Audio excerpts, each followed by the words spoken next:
اللهم صل على سيدنا ومولانا محمد وعلى آل سيدنا ومولانا محمد وبارك وسلم وصل عليه رب اشرح لي صدري ويسر لي أمري واحلل عقدة من لساني يفقهوا قولي. اعوذ باللہ من الشیطان الرجیم. بسم اللہ الرحمن الرحیم. الف لام میم، یہ حروف مقطعات میں سے ہیں.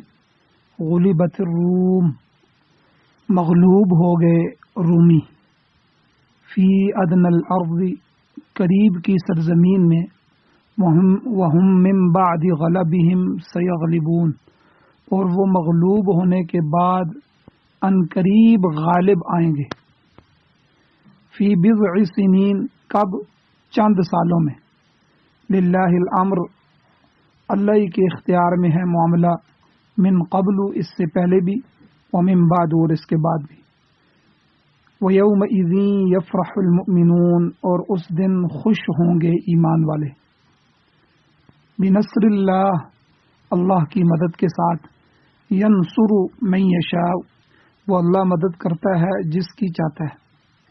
وہو العزیز الرحیم، اور وہ اللہ زبردست ہے اور رحم کرنے والا ہے. وعد اللہ، یہ اللہ کا وعدہ ہے. لا یخلف اللہ وعدہ، اللہ تعالیٰ نہیں خلاف کرتا اپنے وعدے کا. ولکن اکثر الناس لا یعلمون، اور لیکن اکثر لوگ جو ہیں وہ نہیں جانتے. یعلمون ظاہرا من الحیات الدنیا، جانتے ہیں وہ ظاہری دنیا کی زندگی کو.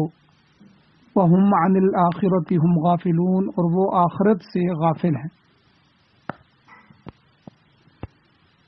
سورۃ الروم، یہ قرآن مجید کی 30ویں سورت ہے، اور یہ مکی سورت ہے، اور اس کی 60 آیتیں ہیں اور 6 رکوع ہیں. 21ویں سپارے میں آج کے درس میں اس کی آیت نمبر 1 سے لے کر 7 تک 7 آیات آپ کے سامنے تلاوت ہوئی ہیں. آپ نے ان کا ترجمہ سنا. ہر سورت کو شروع کرنے سے پہلے اس کے نام کے متعلق جو تفصیلات ہیں، اس کے جو قوائف ہیں، وہ بیان کیے جاتے ہیں. تو اس سورت کے قوائف یہ ہیں کہ اس سورہ مبارکہ کا نام سورۃ الروم ہے. جو اس کی دوسری آیت میں ایک لفظ آ رہا ہے، آمدہ لفظ روم، اس روم سے یہ نام اخذ کیا گیا ہے. مفسرین اکرام کے مطابق یہ سورت مکی زندگی میں سورۃ الانشقاق کے بعد نازل ہوئی ہے. اس سورہ مبارکہ کی 60 آیات ہیں اور یہ 6 رکوع پر مشتمل ہے.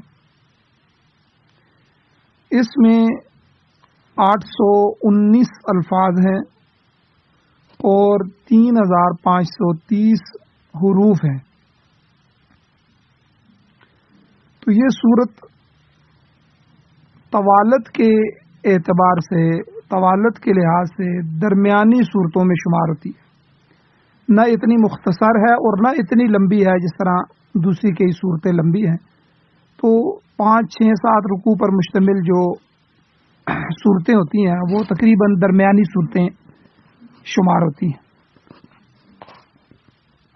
اب روم کا کیا معنی ہے، روم کا کیا مطلب ہے، اس کی کیا تفصیلات ہیں. روم ایک سلطنت کا نام تھا جسے نزول قرآن کے زمانے میں رومۃ الکبریٰ بھی کہتے تھے. بالکل اسی طرح جس طرح کچھ عرصہ پہلے تک برطانیہ کو برطانیہ عظمیٰ یعنی گریٹ برطانیہ کہا جاتا تھا، تو اسی طرح اس کو رومۃ الکبریٰ، روم. اس سلطنت کا اصل مرکز تو اٹلی میں تھا، مگر بعد میں اس کا ایک حصہ الگ ہو کر جدید روما کہلایا، جس کا دارالخلافہ استنبول یعنی قسطنطنیہ تھا. اور پھر اس کے ماتحت شام، فلسطین اور ایشیائے کوچک کے دوسرے علاقے بھی اس میں آ جاتے تھے. تو اس سلطنت کا بادشاہ ہرقل عیسائی مذہب رکھتا تھا. چونکہ حضور علیہ الصلوۃ والسلام سے پہلے سچا مذہب جو ہے 6-7 صدیوں تک وہ عیسائیت ہی تھی، حضرت عیسیٰ علیہ السلام کا مذہب تھا. تو یہ اسی مذہب پر قائم تھے کہ حضور علیہ الصلوۃ والسلام کی تشریف آوری ہوئی تو حضور علیہ السلام نے 7 ہجری میں جو دنیا بھر کے بادشاہوں کو دعوت نامے لکھے، تو اس ہرقل عیسائی بادشاہ کو بھی حضور علیہ السلام نے اسلام کا دعوت نامہ بھیجا. بعد کے دور میں لفظ روم جو ہے عیسائیوں کے لیے مخصوص ہو گیا، جیسا کہ حدیث میں آتا ہے کہ والروم ذوات القرون اذا ہلاک قرن خلفہ قرن آخر، یعنی رومی یعنی عیسائی لوگ قرنن بعد قرن، یعنی زمانے در زمانہ وہ دنیا میں موجود رہیں گے. جب ایک گروہ ختم ہو جائے گا تو دوسرا آ جائے گا. تو حضور نے فرمایا یہاں تک کہ حضرت عیسیٰ علیہ السلام کا نزول ہوگا. چنانچہ یہ لوگ آج تک دنیا میں بڑی بڑی سلطنتوں کے، بڑے بڑے ملکوں کے مالک چلے آ رہے ہیں. مسیح علیہ السلام کے نزول کے بعد ساری زمین غیر مذاہب سے پاک ہو جائے گی. جب عیسیٰ علیہ السلام نازل ہوں گے تو عیسیٰ علیہ السلام کے اترنے کے بعد جتنی بھی زمین ہے یہ خالی عیسائیت سے نہیں بلکہ اسلام کے علاوہ جتنے مذہب ہیں سارے غیر مذاہب ان سب سے پاک ہو جائے گی. دنیا میں صرف ایک ہی مذہب جو ہے وہ اسلام باقی رہ جائے گا. اسی طرح یہ بھی یاد رکھیں کہ نزول قرآن کے زمانے میں جب قرآن نازل ہو رہا تھا تو اس میں دنیا پر 2 بڑی زبردست سلطنتیں وہ حکومت کرتی تھیں، وہ تسلیم کی جاتی تھیں. ایک ایرانیوں کی حکومت تھی جسے کسرا کہتے ہیں، کسرا، کیسر و کسرا، تو جس کے زیر نگی تقریباً آدھی دنیا آتی تھی. آدھی دنیا کسرا کے زیر نگی تھی. اس میں بشمول ہندوستان کے بھی، یہ ہندوستان پاکستان سارا انہی کے تحت آتا تھا، اور اس طرح مختلف ریاستیں ہیں ہندوستان کی وہ بھی انہی کے تحت آتی تھی. اور اسی طرح چین، روس وغیرہ یہ بھی جو ہے وہ کسرا کے زیر نگین تھا. اور اگر کوئی علاقائی بادشاہ بھی تھا تو وہ بھی کسرا کا ہی باجگزار تھا، وہ کسرا کے ہی تحت تھا. اور پھر دوسری طرف والی دوسری آدھی دنیا وہ کیسر روم کے ماتحت تھی. اس میں یورپ پورا آ جاتا ہے، افریقہ آ جاتا ہے، مصر وغیرہ یہ شامل تھے. تو اس زمانے میں کیسر اور کسرا کی حیثیت دنیا میں اسی طرح تسلیم کی جاتی تھی جس طرح آج کے زمانے میں امریکہ اور روس جو ہے، یا اس طرح کے امریکہ اور برطانیہ، یا اس طرح کی 2 بڑی سلطنتیں ہیں. اور دنیا کے بیشتر ممالک، اکثر ممالک سیاسی، اقتصادی یا معاشرتی لحاظ سے کسی نہ کسی طرح ان دونوں کے دستے نگر تھے، کیسر اور کسرا کے. بہرحال اس زمانے میں رومی جو تھے وہ عیسائی تھے، جبکہ ایرانی جو تھے یہ مجوسی تھے، آگ کو پوجنے والے تھے، آگ کی پوجا کرنے والے تھے. امام شاہ ولی اللہ محدث دہلوی رحمۃ اللہ علیہ نے اپنی معرکۃ الآراء کتاب جو ہے حجت اللہ البالغہ میں لکھا ہے کہ اللہ تعالیٰ کی حکمت یہ تھی کہ ان دونوں بڑی سلطنتوں کو ختم کر دیا جائے. چنانچہ اس اللہ نے عرب کے خطے میں اپنے نبی امی کو مبعوث فرمایا جو نہ رومیوں کے ساتھ ملتے تھے اور نہ ایرانیوں کے ساتھ. اللہ نے آپ کی ذات کے ذریعے ان 2 بڑی حکومتوں کو مٹا دیا جن 2 بڑی حکومتوں نے دنیا پر مظالم ڈھا رکھے تھے. یہ عظیم سلطنتیں حضور علیہ الصلوۃ والسلام کے صحابہ، آپ کے جانثاروں کے ہاتھوں اپنے اختتام کو پہنچی. چنانچہ جنگ یرموک جو ہے اس میں عیسائیوں کی کمر ٹوٹ گئی اور دوسری طرف قادسیہ کی جو جنگ تھی، اس جنگ میں ایرانی جو مجوسی تھے ان مجوسیوں کا ہمیشہ ہمیشہ کے لیے خاتمہ ہو گیا، اور یہ دور بھی دور فاروقی تھا، حضرت سیدنا حضرت عمر فاروق رضی اللہ تعالیٰ عنہ کا زمانہ تھا۔ اب اس سورت کا شان نزول کیا ہے، ان آیات کا شان نزول کیا ہے؟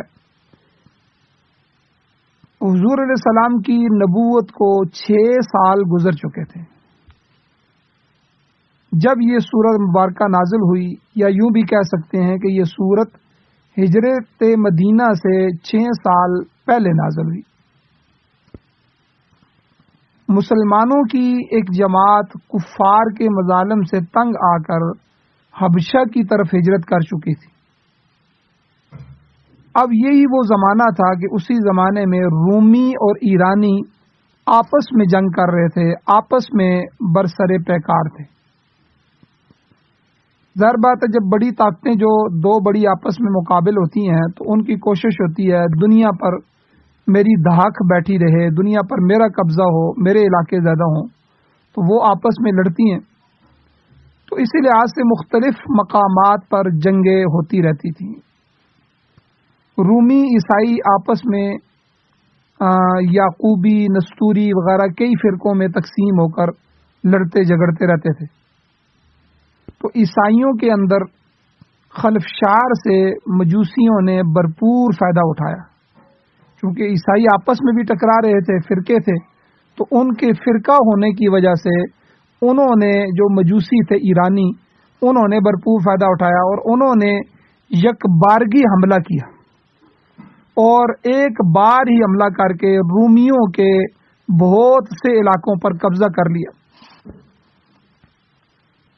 اب ایرانیوں نے قسطنطنیہ پر، جو استنبول تھا آج کا موجودہ جو ترکی ہے، اس پر حملہ کر کے وہاں کے عیسائیوں کو بھی محبوس ہونے پر مجبور کر دیا۔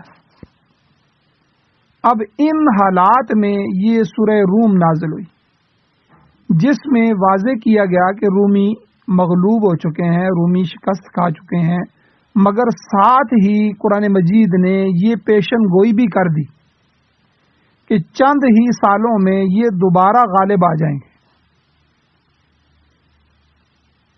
چنانچہ اللہ تعالیٰ نے یہ پیشن گوئی 9 سال کے عرصے میں پوری کر دی، اور یہ اسی طرح تھا کہ جس طرح آج کے زمانے میں امریکہ، برطانیہ اور دنیا کی بڑی طاقتوں نے مل کر افغانستان کے مجاہدین اسلام پر حملہ کیا، وہاں ان کی بنی ہوئی جو اسلامی حکومت تھی، اسلامی امارت تھی، اس کو انہوں نے پاش پاش کر دیا، اور دنیا دیکھ رہی تھی کہ اب یہ لوگ مٹ جائیں گے، لیکن اللہ کو کچھ اور ہی منظور تھا۔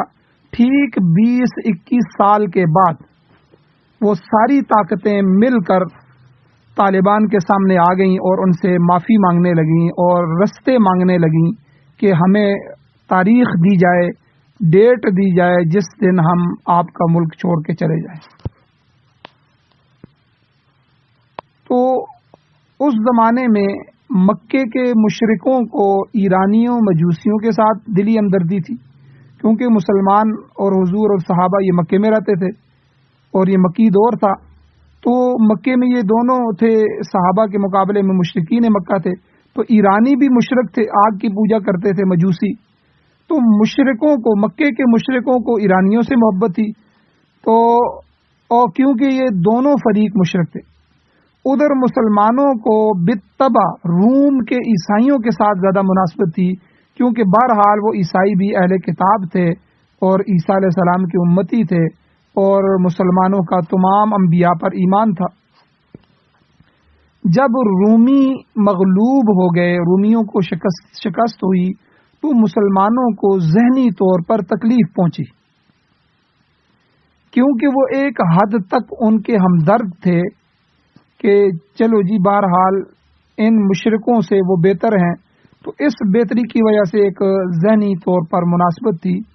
تو دوسری طرف مکے کے جو مشرک تھے وہ خوشیاں مناتے تھے کہ ان کی پارٹی غالب آ گئی، اور اسی ضمن میں وہ مسلمانوں کا تمسخر اڑاتے، مذاق اڑاتے اور دل آزاری کرتے تھے کہ دیکھو جس طرح رومی عیسائی مغلوب ہو گئے ہیں، وہ بھی اہل کتاب ہیں، وہ بھی آسمانی مذہب رکھتے ہیں، تو اسی طرح تم بھی مغلوب ہی رہو گے اور تمہارے غلبے کی جو حسرت ہے وہ کبھی پوری نہیں ہوگی۔ اسی دوران میں جب اس صورت کے ذریعے پیشن گوئی کی گئی کہ رومی عنقریب دوبارہ غالب آ جائیں گے، تو مشرک ہنسی اڑاتے تھے کہ دیکھو مسلمان کیسی فضول امیدیں لگائے بیٹھے ہیں، کہ اس ضمن میں مسلمانوں اور مشرکوں کا بحث و مباحثہ بھی ہوتا رہتا تھا۔ چنانچہ ایسے ہی ایک بحث و مباحثے کے موقع پر حضرت ابو بکر صدیق رضی اللہ تعالیٰ عنہ اور ابی ابن خلف جو مشرک تھا، اس مشرک کے درمیان جب بحث نے طول پکڑا تو دونوں کے درمیان ایک شرط طے پا گئی، شرط لگا لی کہ اگر رومی 4-5 سال کے اندر دوبارہ غالب آ گئے تو ابی بن خلف 10 اونٹ حضرت ابو بکر صدیق رضی اللہ تعالیٰ کو دے گا، اور اگر ایسا نہ ہو سکا تو پھر حضرت صدیق جو ہیں وہ دوسرے فریق کو 10 اونٹ دیں گے۔ اب 10 اونٹوں پر شرط لگ گئی، اور جب اس شرط کا تذکرہ حضور علیہ السلام کے سامنے کیا گیا تو آپ صلی اللہ علیہ وسلم نے صدیق اکبر رضی اللہ تعالیٰ عنہ سے فرمایا کہ دیکھو بضع سنین قرآن نے کہا ہے کہ چند سالوں میں، تو بضع کا اطلاق 3 سے 9 تک کی گنتی پر ہوتا ہے، اور اللہ تعالیٰ کا فرمان بضع سنین سے مراد یہ ہے کہ زیادہ سے زیادہ 9 سال کے عرصے میں عیسائی اپنا کھویا ہوا وقار دوبارہ حاصل کریں گے۔ اور آپ نے فرمایا کہ آپ کی طرف سے 4-5 سال کی مدت کا تعین یہ درست نہیں ہے، اسے 9 سال تک بڑھانا چاہیے تھا تاکہ اللہ کا وعدہ پورا ہو جائے۔ حضرت سیدنا صدیق اکبر رضی اللہ تعالیٰ نے اس ضمن میں ابی ابن خلف سے دوبارہ بات کی، اور شرط میں اس حد تک ترمیم کر دی گئی کہ تکمیل پیشن گوئی کی جو مدت ہے وہ 9 سال ہوگی، اور شرط کی مقدار بھی 10 اونٹ کے بجائے 100 اونٹ ہوگی۔ اب چونکہ اونٹ بڑھا دیے 10 سے 100 تو وہ مان گیا۔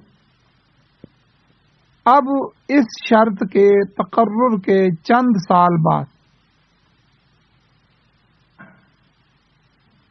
غالباً 623 عیسوی میں حضرت صلی اللہ علیہ وسلم نے مکہ سے مدینہ کی طرف ہجرت فرمائی، اور ادھر کیسر روم یعنی قسطنطنیہ کے ایرانی محاصرے سے نکلنے میں کامیاب ہو گیا۔ جو قسطنطنیہ کے جو ایرانی محاصرہ تھا، ایرانیوں نے محاصرہ کیا ہوا تھا، اس سے کیسر روم نکل گیا، اور ہرکل جو ہے وہ پے در پے شکستوں سے سخت مایوس ہو کر افریقہ کی طرف بھاگ جانا چاہتا تھا کہ دفعتاً اسے ایک تدبیر سوجی، یعنی وہ ان شکستوں سے بھاگ کے جانا چاہتا تھا۔ اچانک اس کے ذہن میں خیال آیا، تدبیر آئی، اور ہرکل یہ جانتا تھا کہ ایرانیوں کی بحری طاقت جو ہے وہ کمزور ہے، سمندر پر ان کا اتنا قبضہ نہیں، تو اس نے اس کمزوری سے فائدہ اٹھاتے ہوئے ایران کی پشت سے، ایران کی پچھلی سائڈ سے بحری بیڑے کے ذریعے حملے کا منصوبہ بنایا۔ چنانچہ اس نے اچانک حملہ کر کے ایرانیوں کے قدم اکھاڑ دیے، پھر دوسرے سال آذربائیجان میں گھس کر ایرانیوں کے سب سے بڑا جو آتش کدہ تھا، جو سب سے بڑا ان کے پوجا کی جگہ تھی، اس کی اینٹ سے اینٹ بجا دی، اور اس طرح رومی ایرانیوں پر دوبارہ غالب آ گئے، اور اسی زمانے میں یعنی سن 2 ہجری میں مسلمانوں کو میدان بدر میں کفار کے خلاف عظیم فتح حاصل ہوئی، اور ان کے 70 سردار مارے گئے ابو جہل سمیت، اور 70 کے قریب قیدی بنے۔ تو اس طرح قرآن پاک کی دونوں پیشن گوئیاں پوری ہوئیں، ادھر عیسائیوں کو فتح نصیب ہوئی تو ادھر مسلمان کفار پہ غالب آ گئے۔ تو اس سورہ مبارک کی ابتدائی آیات کا یہ پس منظر ہے جس میں روم کا ذکر کیا گیا ہے اور اس غلبے کا ذکر کیا گیا ہے۔ اب دوسری چیز، ایک تو اس سورت کے قوائف بھی ہو گئے اور ساتھ اس کا شان نزول بھی ہو گیا۔ اب اس صورت میں مضامین صورت کون کون سے ہیں، کون کون سے مضمون اس صورت میں بیان ہوئے ہیں۔ گزشتہ صورت جو پیچھے گزری ہے سورۃ العنکبوت میں ایمان کا اللہ تعالیٰ نے ذکر کیا اور ساتھ ساتھ ابتلا، امتحان اور آزمائشوں کا ذکر کیا۔ پھر اس میں جو بنیادی عقائد تھے، عقیدہ توحید، عقیدہ رسالت، عقیدہ معاد آخرت، یہ بھی اللہ تعالیٰ نے بیان فرمائے، اور ساتھ ساتھ مشرکین مکہ کے جو شکوک و شبہات برے سوالات تھے تو اس کا بھی قرآن مجید نے رد کیا۔ اسی طرح اس سورہ مبارکہ میں بھی بنیادی عقائد ہی کا ذکر ہے۔ یہاں پر توحید کے عقلی اور نقلی دلائل پیش کیے گئے ہیں۔ نبوت اور رسالت پر جو اعتراضات کیے ہیں مشرکین نے یا یہودیوں نے یا دوسرے نے، تو ان کے جوابات بھی اس صورت میں دیے گئے ہیں، اور اسی طرح محاسبے کا بھی ذکر ہے اور جزائے عمل کا بھی ذکر ہے۔ اور پچھلی صورت میں ابتلا، امتحان اور آزمائش کا ذکر تھا، تو اس صورت میں بھی مسلمانوں کے لیے بشارت ہے کہ ثابت قدمی کی صورت میں اللہ تعالیٰ انہیں کامیاب کرے گا۔ جب مومن ایمان کے ساتھ ثابت قدم ہو جاتا ہے تو اللہ کی مدد اس کے ساتھ آتی ہے۔ اور اس کے علاوہ اس صورت میں بہت سے حقوق کا ذکر بھی ہے۔ اب اس کی تشریح کو شروع کرتے ہیں۔ تو اس صورت کی ابتدا میں حروف مقطعات میں سے الف لام میم ہے، تو الف لام میم سے اس کی ابتدا کی گئی ہے۔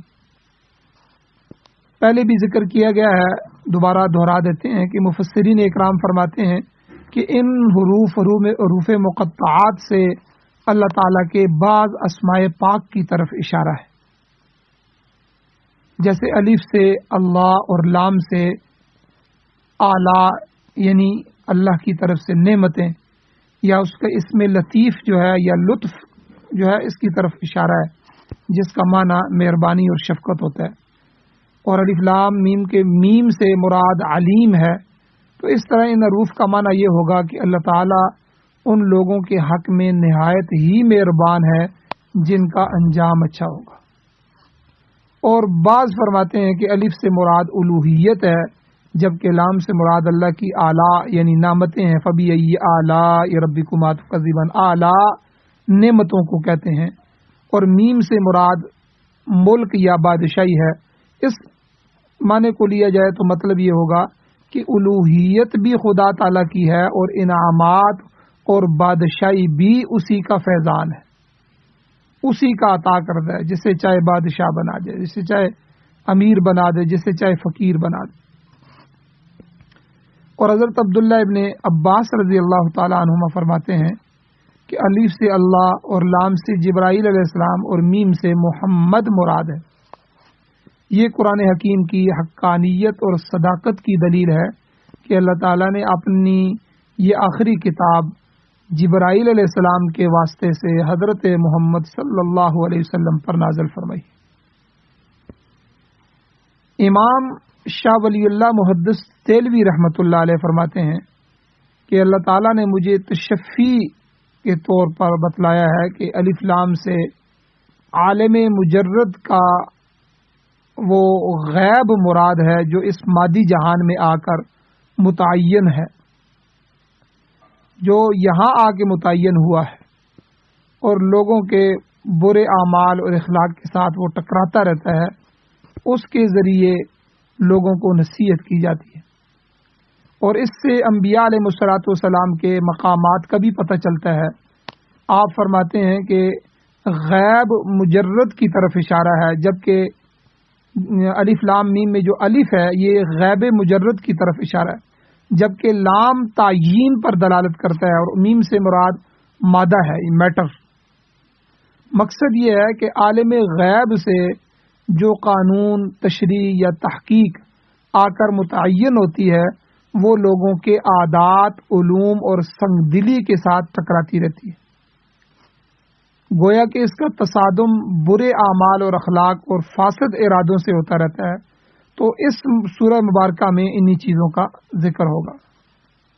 گویا کہ الف لام میم اس سورت کی سرخی ہے، اس کا عنوان ہے، اس کا موضوع ہے، اس کی ہیڈنگ ہے، اور اس کی تفصیلات اس سورت میں موجود ہے۔ تاہم امام جلال الدین سیوطی رحمۃ اللہ علیہ اور بعض دوسرے جمہور مفسرین اکرام فرماتے ہیں کہ بیان کردہ جو معانی اور مطالب ہیں ان میں سے کوئی بھی یقینی معنی نہیں ہے۔ مفسرین اکرام یہ معانی محض تقریب فہم کے لیے بیان کرتے ہیں تاکہ لوگوں کے فہم کے سمجھنے کے قریب ہو جائے، ذہن کے قریب ہو جائے، تاکہ لوگوں کے اذہان کو قرآن کریم کے قریب لایا جا سکے۔ البتہ زیادہ سلامتی والا راستہ ان حروف مقطعات کے بارے میں وہ ہے کہ جو جمہور نے ذکر فرمایا ہے، اور یہی نظریہ قائم کیا جائے کہ اللہ اعلم بمرادہ بذالک، کہ ان حروف سے جو بھی مراد ہے اللہ تعالیٰ ہی اس کو بہتر جانتا ہے، اور ہمارا اس پر ایمان ہے کہ جو بھی اللہ کی مراد ہے وہ برحق ہے، ہمیں اس کی قرید نہیں کرنی چاہیے، کیونکہ ایسا کرنے سے گمراہی میں پڑنے کا احتمال ہے۔ اب آگے ارشاد ہوتا ہے رومیوں کا جو زوال اور عروج ہے اس کو اللہ نے اس میں ذکر فرمایا، تفصیل پیچھے بیان ہو گئی کہ غلبت الروم، رومی عیسائی مغلوب ہو گئے، فی ادن الارض، قریب کی سرزمین میں۔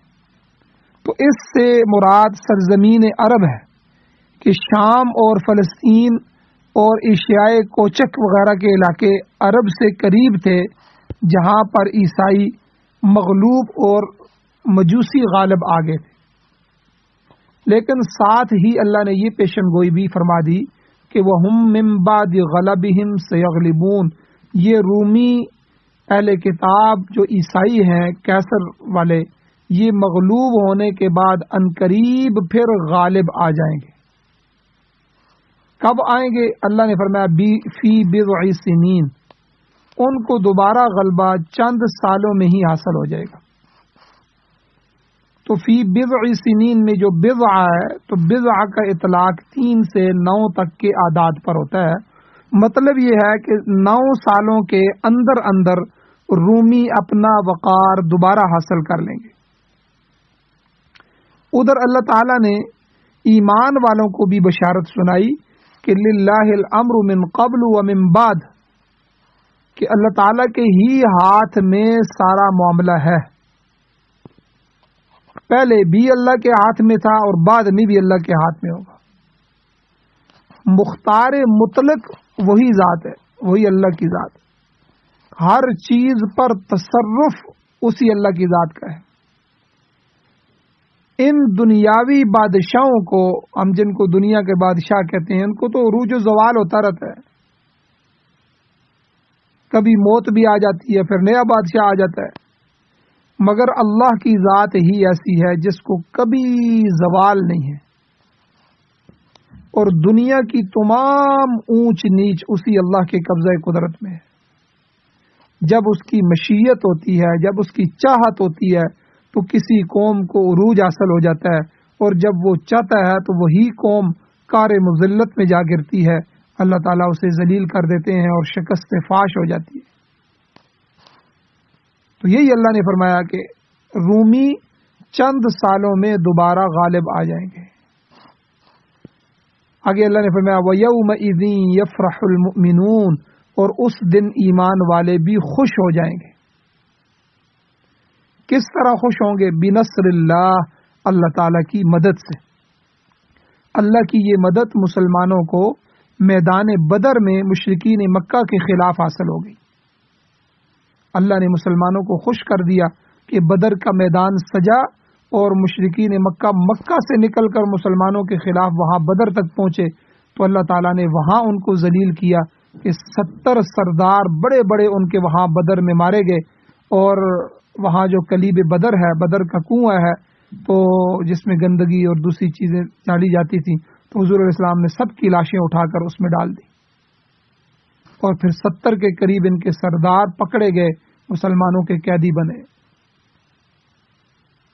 تو ادھر رومی ایرانیوں پر غالب آئے اور ادھر مسلمانوں نے کافروں کو شکست فاش دے دی، اور اس طرح یہ دونوں پیشن گوئیاں پوری ہو گئیں، یعنی رومی بھی غالب آ گئے اور اہل ایمان بھی خوش ہو گئے۔ کہتے ہیں کہ جب رومیوں کو ایرانیوں کے خلاف فتح حاصل ہوئی تو اس وقت شاہ ہرقل جو ہے وہ ایک علاقے میں تھا، اس نے نظر مان رکھی تھی کہ شام اور فلسطین پر دوبارہ اقتدار حاصل کرنے کی صورت میں وہ پیدل چل کر بیت المقدس کی زیارت کرے گا، چنانچہ اس نے یہ منت پوری کی۔ آگے اللہ نے فرمایا ینصر من یشاء، اللہ تعالیٰ جس کی چاہتا ہے مدد کرتا ہے، وہو العزیز الرحیم، وہ کمال قدرت کا مالک ہے اور نہایت رحم کرنے والا ہے۔ وعد اللہ، یہ اللہ تعالیٰ کا وعدہ ہے کہ وہ اپنے بندوں کی مدد فرماتا ہے۔ لا یخلف اللہ وعدہ، اللہ تعالیٰ اپنے وعدے کا خلاف نہیں کرتا بلکہ اللہ اسے پورا کرتا ہے۔ ولکن اکثر الناس لا یعلمون، مگر اکثر لوگ اس بات کو سمجھتے نہیں۔ دیکھ لیں اللہ تعالیٰ نے اس پیشن گوئی کو کس طرح حرف بحرف پورا کیا۔ اس سے قرآن حکیم کی بھی اور پیغمبر اسلام صلی اللہ علیہ وسلم کی صداقت بھی واضح ہوتی ہے کہ اللہ کا نبی بھی سچا ہے، اللہ کا قرآن بھی سچا ہے۔ اور آگے ارشاد ہوتا ہے، اللہ تعالیٰ نے فرمایا کہ عام لوگوں کی حالت یہ ہے کہ یعلمون ظاہرا من الحیات الدنیا، کہ وہ دنیا کے ظاہری نشیب و فریب کو تو خوب جانتے ہیں۔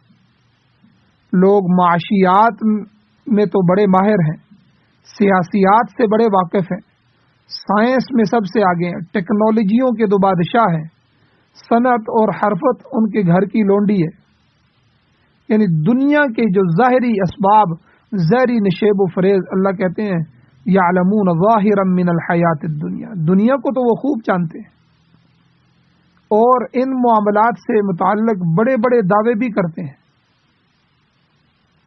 اور پرانی جو اقوام ہیں، قوم عاد، قوم سمود، قوم نوح وغیرہ وغیرہ، ان کے متعلق بھی اللہ تعالیٰ نے فرمایا وَكَانُوا مُسْتَبْصِرِينَ، سورہ عنکبوت میں پیچھے گزرا ہے کہ وہ بڑے سوجھ بوجھ والے لوگ تھے، بڑے تبصرہ نگار تھے، دنیا کے اعتبار سے بڑے کامیاب لوگ تھے،